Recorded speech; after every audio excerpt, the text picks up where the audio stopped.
Buenas noches, mi nombre es Renzo Saavedra, soy blogger en Just360, pero me han invitado ahora para participar en esta mini jornada virtual de comentarios al anteproyecto de reforma del Código Civil. Yo quiero comentarles muy en específico la inclusión de una figura jurídica en lo que sería el artículo 663A del Código Civil, que sería el protocolo de familia o el pacto de familia según algunas otras legislaciones. A ver, quiero empezar por el principio y por la lógica más elemental. Como ustedes saben, la sucesión se rige fundamentalmente por la ley y por el acuerdo. En cualquiera de los dos escenarios que ustedes se planteen tienen una restricción bastante evidente, que es la siguiente. Si ustedes tienen herederos forzosos, no pueden quitarles derechos a ellos ni pueden establecerles cargas, condiciones, modalidades de ninguna naturaleza. Eso lo establece claramente el 723 y el 733 del Código Civil. ¿Cuál es el objetivo de este protocolo de familia o pacto de familia, como les decía hace unos minutos?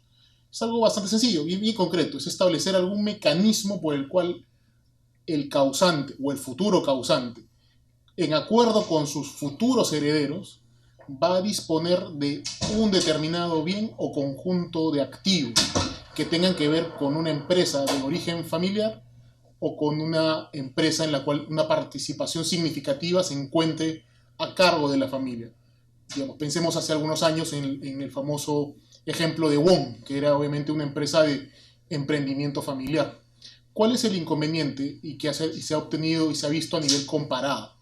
Que normalmente las empresas de origen familiar tienen un impedimento temporal, que es el siguiente: es el causante, el fundador, muchas veces a su fallecimiento o a su deceso, en el muy corto plazo, la empresa familiar decae. Por lo tanto, uno requiere de algún instrumento jurídico, inclusive también con implicancias de carácter societario, por el cual se establezca cómo se va a disponer no solamente la titularidad de los activos de la empresa o de las acciones, sino también incluso la administración de la empresa. Si uno vincula esta institución, esta lógica que acabo de esbozar, con el impedimento del 723 y el 733 del Código Civil peruano actual, pues no habrían muchas salidas, porque cualquier acuerdo anterior al deceso del causante, que además sería el fundador de esta empresa familiar, pues sería considerado un pacto nulo por afrentar directamente estos artículos, incluso sin siquiera entrar a la discusión sobre los denominados pactos sucesorios, que también son considerados nulos. O sea, hay nulidad por todos lados.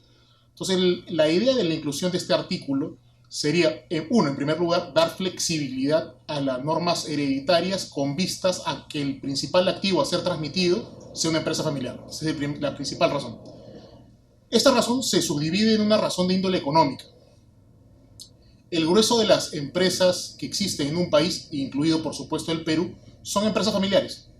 Y los datos bien interesantes que uno encuentra tanto en el Perú como en el extranjero es que incluso casi el 40% de los puestos de trabajo que se ofertan en un país determinado son ofrecidos por las empresas familiares. Razón por la cual, si es que una empresa familiar quiebra o un conjunto de empresas familiares quiebran, pues es un problema económico sustancial para el país en cuestión.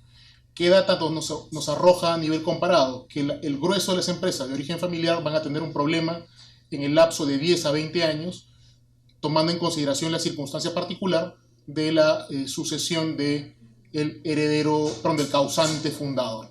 Ese es el segundo punto a tratar. Y el tercer y último punto es cómo van a canalizarse estos acuerdos.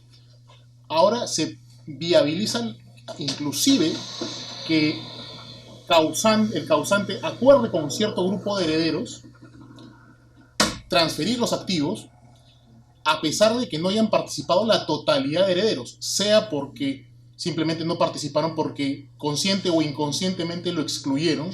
Esta posibilidad va a ser materializada siempre y cuando se compense económicamente al heredero no participante. Con vistas a estos tres puntos que acabo de plantear, la norma parece interesante. Ciertamente hay muchas cosas que discutir, pero ese me parece particularmente meritorio para responder a una necesidad de índole teórica, para una necesidad de índole práctica y, por supuesto, para las consecuencias económicas favorables que esto requeriría para el país en el que nos encontramos y que naturalmente tiene una necesidad muy concentrada en materia de las empresas de origen familiar. Eso es básicamente lo que quería presentarles como particular mérito de esta reforma en este artículo en específico. Muchas gracias.